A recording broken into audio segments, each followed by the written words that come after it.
Bismillahirrahmanirrahim. Saya Sultan Ibrahim. মালয়েশিয়ার নতুন রাজা হিসেবে দায়িত্বভার গ্রহণ করেছেন সুলতান ইব্রাহিম। তিনি মালয়েশিয়ার দক্ষিণ আঞ্চলীয় প্রদেশ জোহরের সুলতান ছিলেন। মালয়েশিয়ার ১৭তম রাজা হিসেবে অভিষেক ঘটল তার। রাজধানীর কুয়ালালামপুরে শপথ নিয়েছেন তিনি।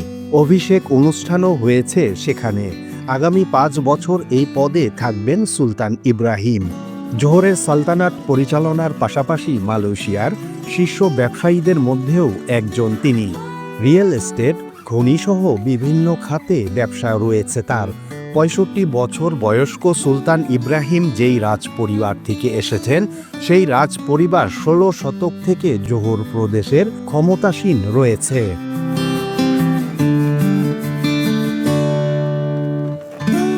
ব্লুমবার্গের তথ্য অনুযায়ী সুলতান ইব্রাহিমের পরিবারের ৫.৭ বিলিয়ন ডলারের সম্পত্তি রয়েছে। এছাড়া দেশের বাহিরে রয়েছে সুবিশাল সাম্রাজ্য। আবাসন খাত, মাইনিং, টেলিযোগাযোগ এবং পাম অয়েলের তার জয় জয়কার রাজত্ব। তার ব্যক্তিগত বাসভবন তার পারিবারিক আভিজাত্যের সাক্ষ্য। এছাড়াও তার রয়েছে ৩০০টি বিলাসবহুল গাড়ি। ধারণা করা হয় যার মধ্যে একটি তাকে উপহার দিয়েছিলেন জার্মান সাবেক প্রেসিডেন্ট, নাৎসি বাহিনী প্রধান অ্যাডলফ হিটলার। এসব গাড়ি মাটির নিচে রাখা হয়েছে। এছাড়াও তার রয়েছে একটি ব্যক্তিগত বিমানবহর, যেই বহরে রয়েছে গোল্ড অ্যান্ড ব্লু বোয়িং 737 বিমান। এছাড়া তার ব্যক্তিগত সৈন্যবাহিনীও আছে।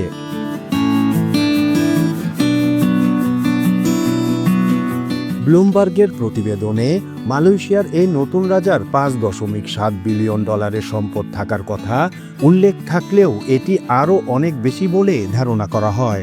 কারণ মালয়েশিয়ার অন্যতম বড় টেলিযোগাযোগ সার্ভিস ইউ মোবাইলে ২৪% শেয়ার রয়েছে তার।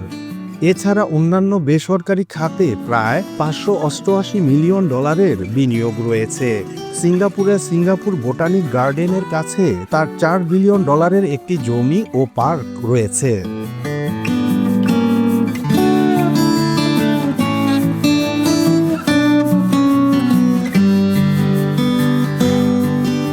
মালয়েশিয়ার ১৩টি প্রদেশের ৯টির প্রত্যেকটিতে এক একটি প্রাচীন রাজ পরিবার রয়েছে। এসব পরিবার থেকেই চক্রাকারে প্রতি বছর ৫ বছরের জন্য বেছে নেওয়া হয় রাজা। প্রত্যেক পরিবারের সর্বজ্যেষ্ঠ সদস্য এই পদে আসীন হওয়ার যোগ্যতা রাখেন।